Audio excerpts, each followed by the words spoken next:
شامتان بخیر دوستان عزیز و ارجمند. ما باز هم در خلوتگاه نوروزیم و این شام هم شاهنامه خوانی خواهیم کرد.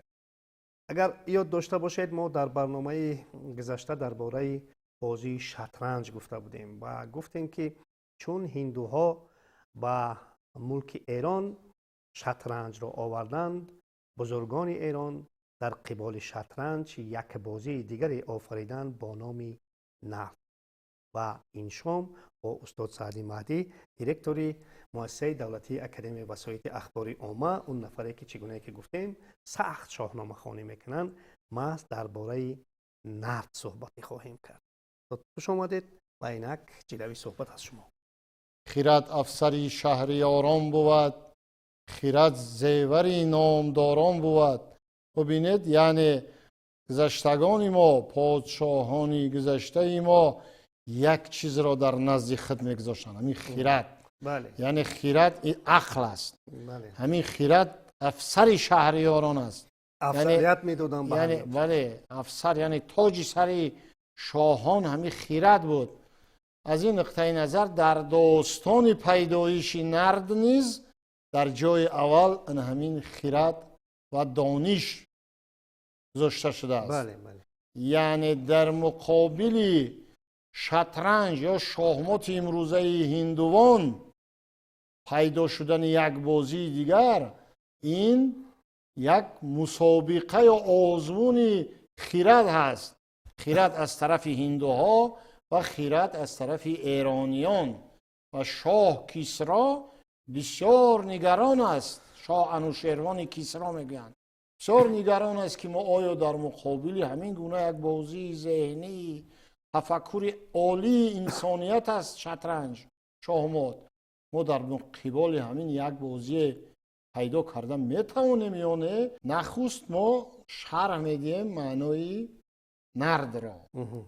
نرد محققان گفتن که این از عباره بینشی اردشیر وینردشیر گرفته شده است.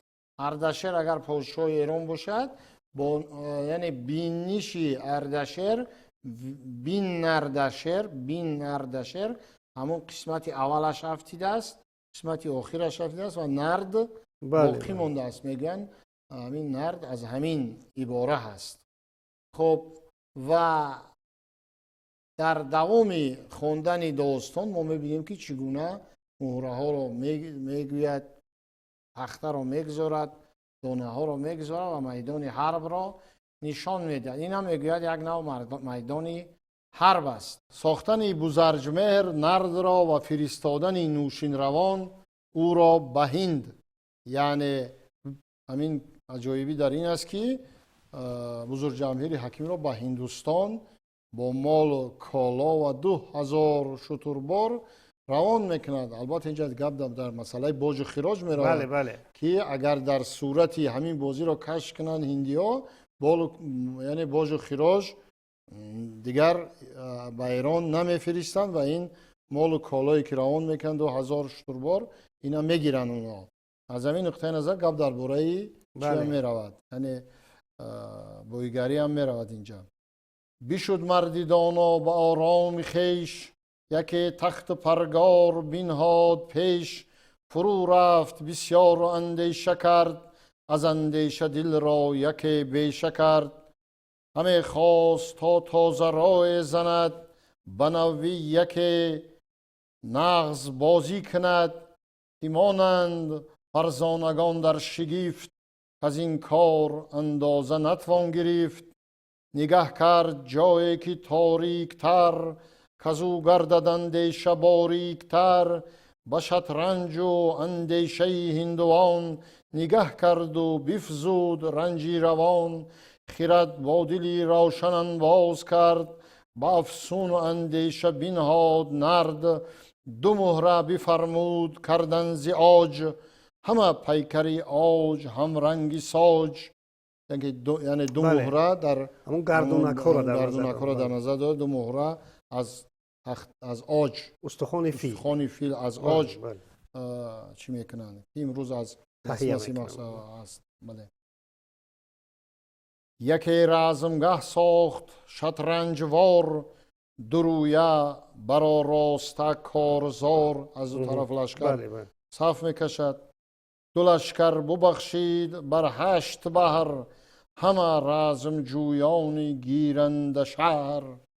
یعنی در ابتدا شاید که همون نردی که آفرید بزرجمهر به قسمت ها جدا میشد، شاید به 8 بحر جدا میشد. البته بازی یخی نمیمونه، تغییر میوبد. بله بله. رفته است.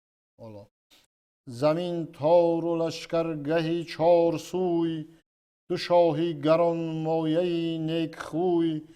دارند رفتار هر دو به هم، یکی از دیگر بر نگیرد ستم. و فرمان شان سپاه از دو روی، و تندی بیاراسته جنگ جوی. به هر جای گردنده پیشش سپاه، گرازان دو شاخ اندران رزمگاه.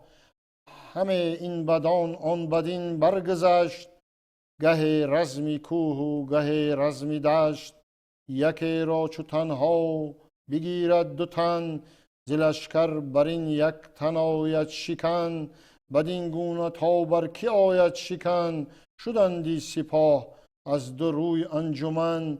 بدین سان که گفتم بیا راست مرد، بری شاه شد سر به سر یاد کرد.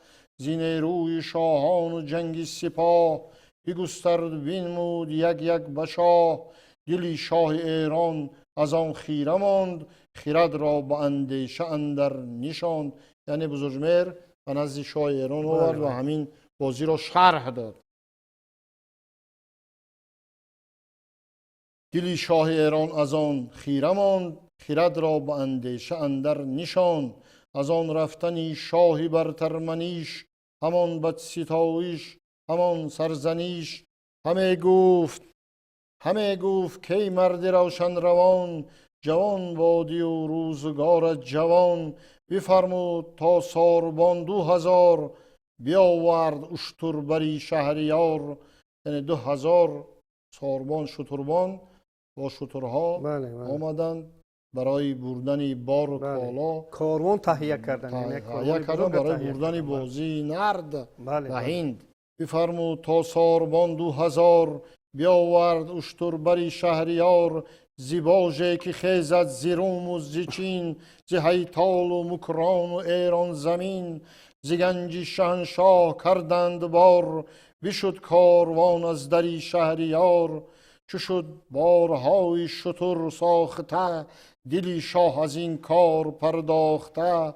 فرستاده رای را پیش خواند، ز دانش فراوان سخنها براند. یکی نامه بنوشت نزدیک رای، پر از دانش و رامش و هوش و رای. یعنی رای معناش اندیشه است خودش. اما در اینجا رای یکم به حرف کلان یعنی نام پادشاهی هند است. یکی نامه بنوشت نزدیک رای، پر از دانش و رامش و هوش و رای. سری نامه کرد آفرینی بزرگ، به یزدان پناهش ز دیو سترگ. دیگر گفت که نامور شاه هند، ز دریای قنوج تا پیش سند. رسید آن فرستاده رای زن، ابا چتر و پیلان و آن انجمن. همان تخت شطرنج و پیغام رای، شنیدیم و فرمانش آمد بجای. ز دانای هندی زمان خواستیم، به دانش روان را بیاراستیم. بس رای زن موبدی نیک رای، پژوهید و آورد بازی بجای. کنون آرد این موبدی هوشمند، به قنوج نزدیکی رای بلند. یعنی میگوید در نامه که به رای پادشاه هند که ما همین بازی را همراهی موبدی هوشمند یعنی بزرجمهر حکیم در نظر است، همراه بزرجمهر روان میکنیم. شتروار باری گران 2000، پسندیده چیز از دری یادگار. نهادیم بر جای شطرنج نرد، کنون تا به بازی کی آرد نبرد. برهمن فراوان بود پاک رای، که این بازی آرد به دانش بجای. یعنی در هندوستان در برابر موبدان زردشتی، موبدانی که در ایران زمین هستند، در اونجا برهمنا هستند. بله و بله. اشاره به همون میکند که برهمن فراوان بود پاک رای، که این بازی آرد به دانش بجای. چی چیزی که دید این فرستاده رنج، فرستد همه رای هندی بگنج. وریدون کجا رای با رهنمای، بکوشند و بازی نیاید بجای. شتروار باید که هم زین شمار، و پیمان کند رای کنوج بار. یعنی اگر بازی را کشف نکند، همین قدر بار، بله بله. همین قدر 2000 بار شتربار گردونده با از این بیارن. میگه همین گونه شرط خطی کند بار همراه با بار ما، بر این است پیمان و بازار ما. در همینجا کلمه بازار با معنی همون سودای در سر است، همون سودای در سر از قدیم استفاده میشده است. بر این است پیمان و بازار ما. چو خورشید رخشنده شد بر سپهر، برفت از بری شاه بوزرجمهر. ابا بار و با نامه و تخت نرد، دلش پر ز بازار ننگ و نبرد. چو آمد از ایران به نزدیک رای، برهمن به شادی ورا رهنمای. بیامد به نزدیکی تخت اوی، بدید آن سر و افسر و بخت اوی. فراوانش بستود بر پهلوی، بدو داد پس نامه خسروی. یعنی میگوید که اولی همون نامه را پیش سپردن با زبانی میگوید پهلوی، یعنی بزرگ جمهوری حکیم با زبان پهلوی که زبان آن روزه ایران بود و زبان فارسی تاجیکی امروزه که از تاجیکستان و افغانستان و رفته است، در اون زمان نامش زبان پهلوی بود. امروز زبان ما زبان فارسی تاجیکی در ایران است که این فکت تاریخی است. فراوانش بستود بر پهلوی، بدو داد پس نامه خسروی. پیامی شهنشاه با او بگفت، رخی رای هندی چو گل برشکفت. ز شطرنج بازی و از رنج رای، بگفت آنچه آمد همه رهنمای. ز بازی و از مهره و رای شاه، و آن موبدانی نماینده راه. بگفت آنکه چون دید داننده مرد، چنان هم برابر بیاورد نرد. به نامه کنون هرچی کرده است یاد، بخواند روان را بپیچد ز داد. ز گفتار او شد رخی رای زرد، چو بشنید گفتاری شطرنج و نرد. من اکنون دوام این قصه این است که چگونه میخوانند، میبینند، یک هفته مهلت میگیرند و نرد را میخواهند کشف کنند. بله. هندوها، برهمنهای هند، موبدان هند، دانشمندان هند میخواهند که نرد را کشف کنند. در یک مدت یک هفته از همین کار عاجز میمونند.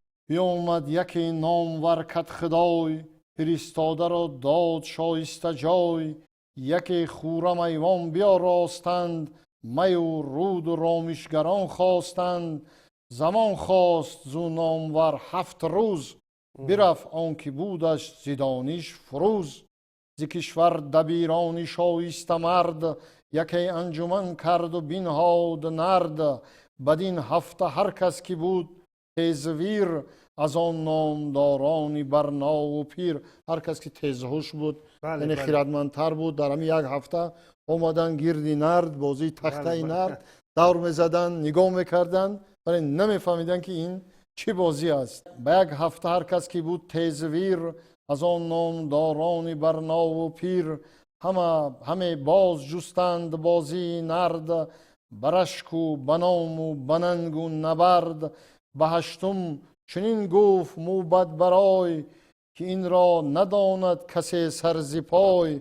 مگر با ردان یار گردد خرد، از این مهره بازی برون آورد. دل رای از این موبدان شد دژم، روان پر ز غم شد برو پر ز هم.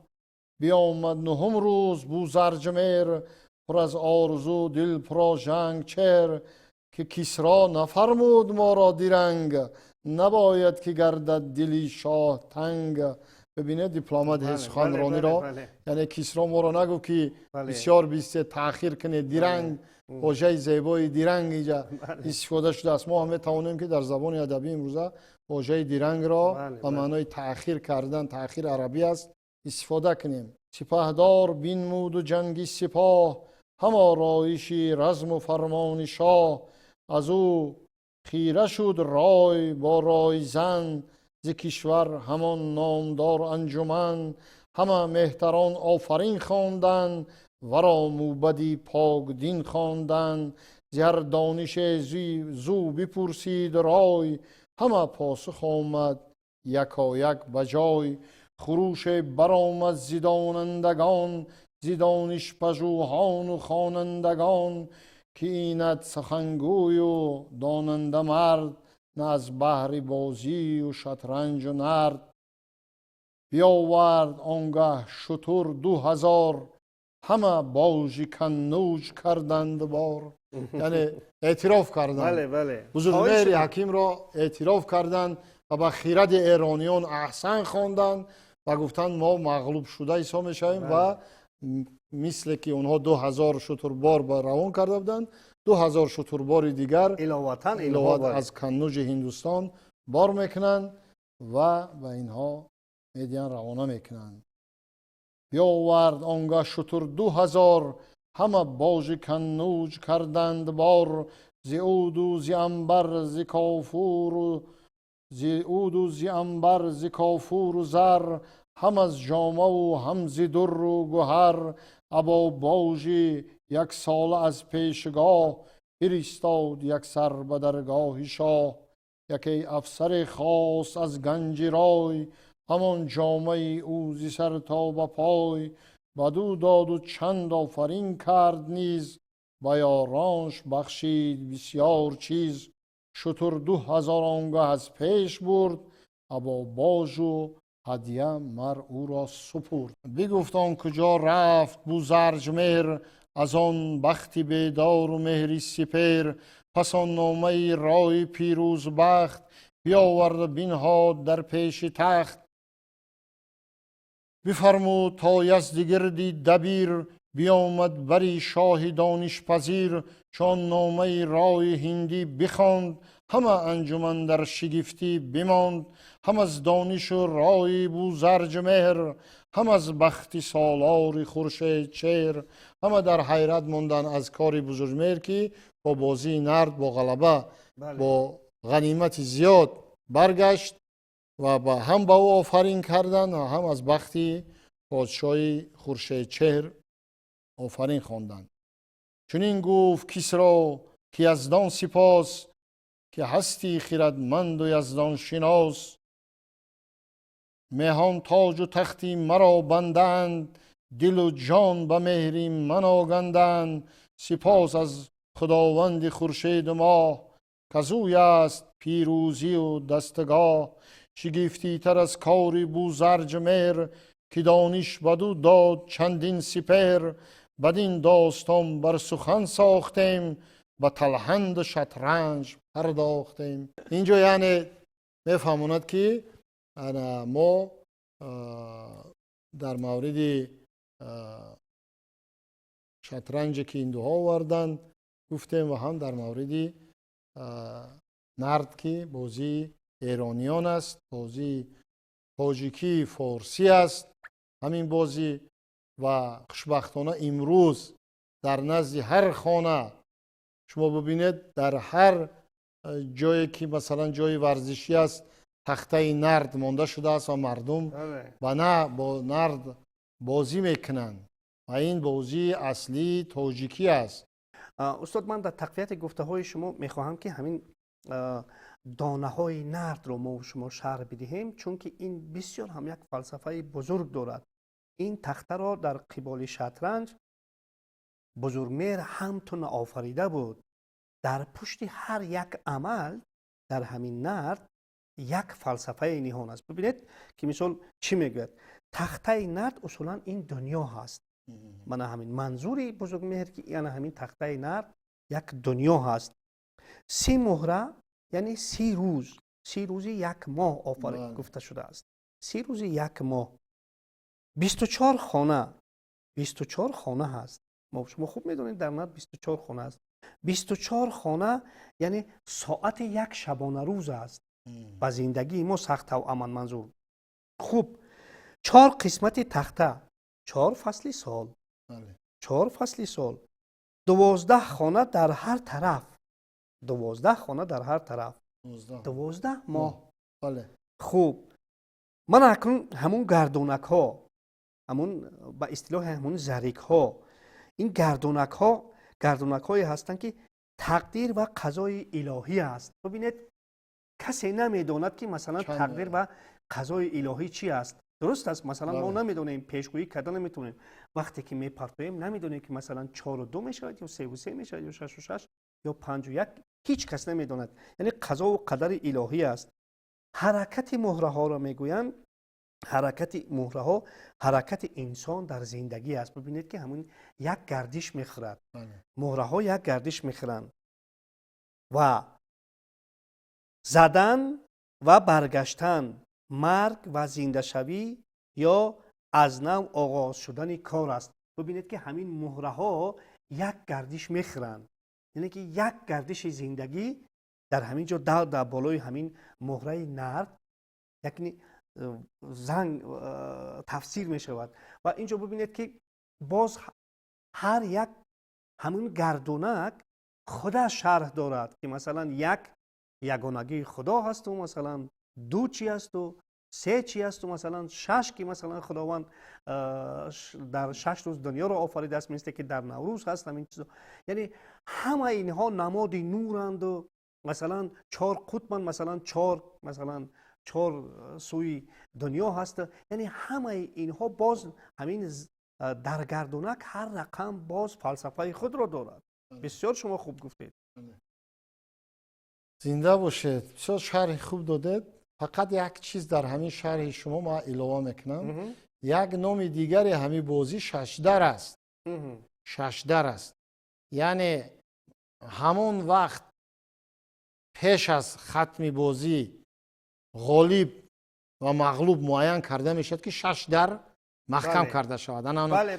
بله. شرح خوب دادید که همین 6 خانه نگاه کنید. یعنی یک هفته از 7 روز عبارت است. اما 6 رمز خود رو دارد. شما درست گفتید که میگوید که خدا دنیا رو در 6 روز آفرید. در همون گردونه گفته شما گردونک ها رقمی از همه در کلان 6 است. 6 است. بله. 7 ندارد اونجا. ندارد. 6 است. برای همین 6 در که محکم شود دیگر 7 نیست که گذرد این 6 در محکم را. از این نقطه نظر این هم یک فلسفه بسیار چخور دارد که انا همین تمامی همین گردیدانه ها همین تقویم زندگی ما. بله، یک دوری همین یک دوری تقویم 24 ساعت حیات. یعنی سفید سیاه بودن دانه ها همین شب و روز است. 4 قسم تخته، 4 فصل سال است. یعنی همین تقویم، یعنی وقت ساعت رو در همین بازی ما پورا میبینیم، مشاهده میکنیم. بسیار خوب گفتید که رقم 1 همون گونه که ما کتاب سری رقم ها رو نوشتم، کتابچه خردکک است، در همون جا ذکر کردم. 1 یگانگی خدای تعالی است. 2 همین شب و روز است. کدام 2 است که 3 نمیشود؟ همین گونه سوال میدین. همین شب و روز است، 3 نمیشود. یعنی 4 عنصر حیات است. 4 عنصر حیات است. 4 افق دنیا است. شرق غرب شمال و جنوب 4 است. 5 5 نماد نور است. 5 نماد است. 5 پنجه است. استاد یعنی اگر خلاصه کرده گوییم در همین جا یک نوع مقاومت فضل، یک نوع مقاومت خرد، عقل بود. و ایرانیان یک مراتب دیگر نشان دادند که واقعا آنها با کارهای عقلانی، عملهای ذهنی اونقدر قادرند که میتوانند به قولی که دنیا را فرا بگیرد.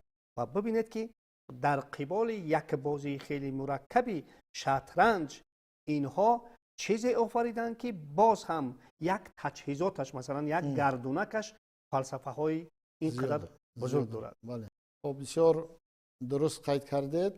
واقعا هم در برابر یک تفکر بلندی شاهماتی یا شطرنجی که هندو آوردن، یک بازی به همین فلسفه بزرگ خودش پیشنهاد شد و باعث افتخار ایرانیان شد که ما در عقل خیرت نیز هرچند امپرای ایران در تمام نوع نبردها که امروز بازی های مثلا تیراندازی و شمشیر زنی و اسب دوانی و چوگان و دیگر در تمام نوع بازی ها میگوید ما از جهت جسمانی ما پرقوت هستیم میگوید و باز افتخار میکنه در اخیر کسرا که ما از جهت عقل و ذکاوت نیست ما در جای اول هستیم. برای همین گفتیم خیرت افسری شهریاران بود، خیرت زیوری نامداران بود. بسیار عالی.